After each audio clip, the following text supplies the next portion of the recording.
has any information for us regarding the environment and the devastation that's been made to the environment, yes, with particular reference to the Northeast region, right, and the Rosewood scandal in the North. The Rosewood scandal. I mean, people come to the Northeast, they've cleared all the trees, they take them out in droves, in batches. And this is creating a lot of problems for the farmers there and for the environment. Yes, thank you, Mr. Mama. I think we must be able to locate in the correct context the conversation around farmers' ideas clash and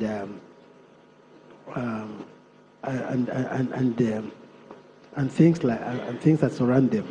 You see, what we are witnessing today are actually the fallout of demography, fallouts from climate change, fallout from pure criminality in some cases. And I'll start with the demography. In 1960, the population of Nigeria was just 45,200,000. Today, the population of Nigeria is about 190 million. The size of the country has not increased. So the water, the grass, the air, the land available for 45 million people and cattle is now being shared by 190 million people. So there's bound to be tension. Now, you take Lake Chad, for instance. Lake Chad in 1963 covered 25,000 square kilometers of surface water. Today, the same Lake Chad covers 2,500 kilometers of. And what that means in effect is that the 35 to 40 million lives in Central and West Africa, like South African Republic, Nigeria, Niger, Chad, Cameroon, Benin, that used to depend on the Lake Chad for water, for irrigation, for fishing, for farming, now have to move southward. And this is why you have the kind of tension you have in the Benue area. Now, there's an attempt really to introduce religion, introduce ethnicity into what is now called the herders-farmer clash. But that is actually, I think, stretching it too far. And I'll just give two examples. We've lost more people to cattle rustling in Zamfara than we have lost to, farmer herders clash in the Benue and Taraba states. Yet the cattle rustlers in Zamfara are Muslims and Fulanis. Their victims are also Muslim and Fulanis. When we take Kebbi State, 70% of all the inmates in Kebbi today, 70% of all the inmates in Kebbi prison today are as a result of farmers herders clash. Yet the farmers are Fulani, Muslim, the herders are Muslim Fulanis. So you can't really look at religion or ethnicity as a factor. But you must not forget also that the first farmer herders clash in Nigeria occurred way back in 1947. So it's a matter which we have been dealing with and been handling for quite a long time. Now, what we should ask ourselves is, what is the government doing about this? What are the immediate, what are the medium, and what are the long-term, solutions?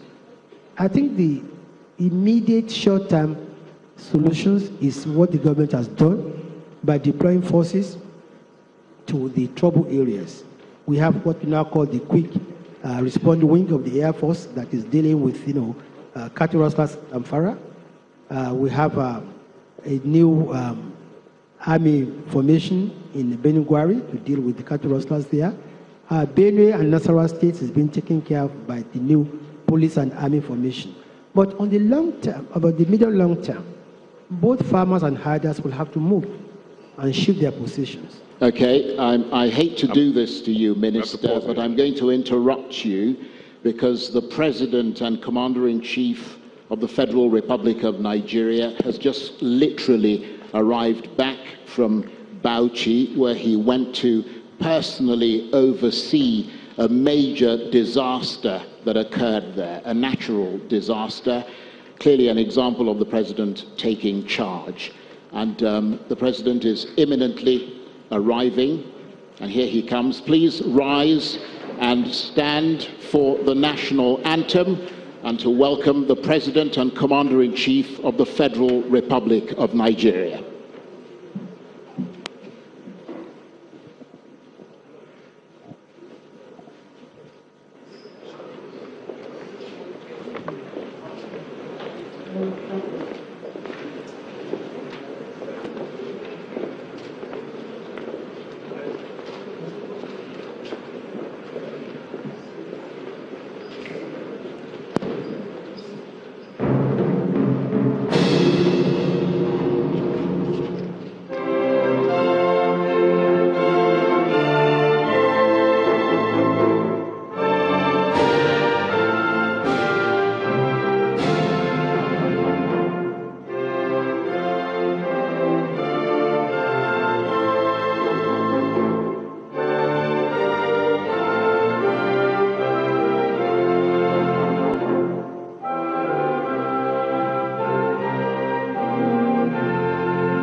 Thank you. Please be seated.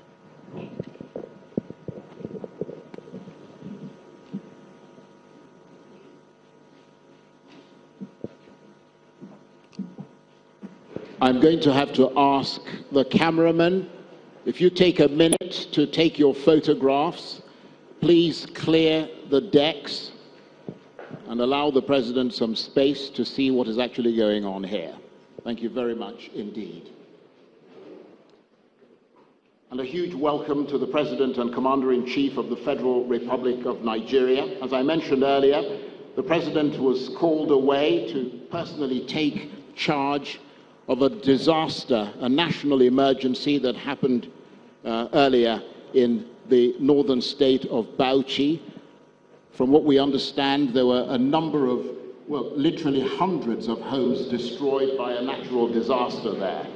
And in keeping with the President's personal intervention in matters such as this, he decided to fly there himself to assess the situation and to give support to those people. So we thank you very much indeed, Mr. President, for doing that, and also for taking the time to make it back here in time for these very important proceedings. Journalism, of course, underpins a lot of what this country is trying to achieve, and we appreciate very much your presence here. And of course, I'm sure the President would be delighted to continue hearing from his ministers and a sort of scorecard of what he's achieved whilst he's been in office.